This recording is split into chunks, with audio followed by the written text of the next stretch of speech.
محفوظ رہتے ہیں۔ اسی طرح سونے سے پہلے، گھر کے دروازے بند کرنے سے پہلے، روشنی بجھانے سے پہلے، برتن ڈھانپنے سے پہلے بسم اللہ پڑھنا چاہیے۔ دروازہ بند کرنا ہے، لائٹ روشنی بجھانا ہے، دیا بند کرنا ہے، برتن ڈھانکنا ہے، سب سے پہلے کیا پڑھنا ہے؟ بسم اللہ۔ میں اگر عام زبان میں آپ سے کہوں تو بسم اللہ ایک ایسی ماسٹر کی ہے، جب کوئی دعا یاد نہ ہو تو اللہ کے نام سے لگا دے، کافی ہے، اللہ کے نام سے لگا دے۔ آئیے حدیث کے الفاظ سنیے۔ حدیث بخاری کی روایت ہے، اور جابر رضی اللہ عنہ حدیث کو روایت کرتے ہیں کہ نبی اکرم صلی اللہ علیہ وسلم نے فرمایا، جب رات کا اندھیرا چھا جائے تو اپنے بچوں کو گھروں میں روک لیا کرو، ٹھیک ہے، کیونکہ اس وقت شیاطین اور جن پھیل جاتے ہیں۔ جب اندھیرا ہوتا ہے مطلب دن اور رات ملتے ہیں، مغرب کا وقت، شیطان پھیل جاتے ہیں تو بچوں کو اندر روک لینا چاہیے۔ اور جن پھیل جاتے ہیں، عشاء سے کچھ دیر بعد بچوں کو چھوڑ دیا کرو، مطلب عشاء کے بعد پھر تم چھوڑ سکتے ہو، اس وقت کوئی مسئلہ نہیں، بچے محفوظ ہیں۔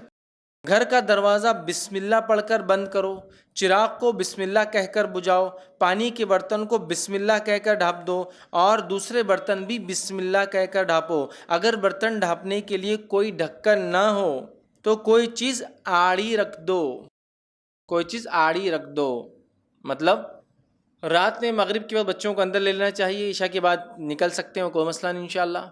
جب دروازہ بند کرے تو بسم اللہ پڑھ کر بند کرنا چاہیے، دیا بجھائے یا لائٹ بند کرے تو بسم اللہ پڑھ کر بند کرنا چاہیے۔ اسی طرح آپ فرما رہے پانی کا اگر کوئی برتن ڈھانکنا ہے تو بسم اللہ پڑھ کے ڈھانکنا چاہیے۔ اسی طرح آپ فرما رہے کوئی برتن کھلا ہو تو اسے ڈھانکو تو بسم اللہ کہہ کر ڈھانکو، اور اگر ڈھکن نہ ملے تو، کور نہ ملے تو کوئی چیز آڑی تو بھی رکھ دو کم از کم۔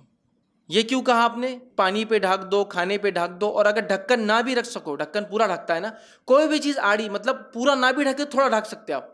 مثال کے طور پر پلیٹ نہیں ملی، ڈھکن نہیں ملا، اب جو چیز ہے برتن وہ آدھا ڈھک سکتا ہے تو اتنا ڈھک دو۔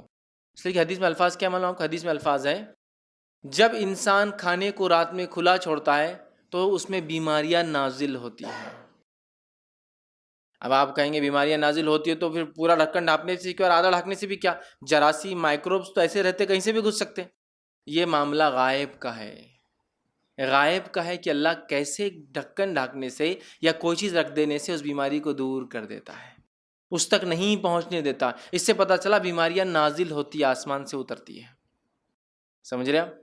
کبھی انسانوں کو سزا کے طور پر اور کبھی آزمائشوں کے طور پر، سمجھ رہے آپ بات کو؟ تو نازل ہوتی ہے تو ڈھانکنا چاہیے، رات میں ڈھانکنا، اور ڈھانکتے وقت کیا پڑھنا چاہیے؟ بسم اللہ۔ کوئی پوری چیز ڈھانکنے کو نہ ملے تو کم از کم جو ملے ڈھانک دو، چاہے آدھا، پون، پاؤ، کچھ تو بھی ڈھک جائے۔ اس لیے کہ جب کوئی چیز ڈھکی ہوتی ہے تو بیماری نازل نہیں ہوتی، نازل ہوتی ہے یہ اللہ کی طرف سے ہوتی ہے۔ یہ کیسے ہوتا ہے واللہ عالم، یہ غائب کا معاملہ ہے، لیکن حدیث میں آ گیا، ہم نے مان لیا اس کو۔ تو آپ کچھ بھی کرنا ہے، دروازہ بند کر رہے بسم اللہ، کھانا کھا رہے بسم اللہ، ہاں، لائٹ بند کر رہے بسم اللہ، چراغ بجھا رہے بسم اللہ، کھانے پہ ڈھانپ رہے بسم اللہ، پانی پہ ڈھانک رہے بسم اللہ، ہے نا؟ آپ دیکھیے، اور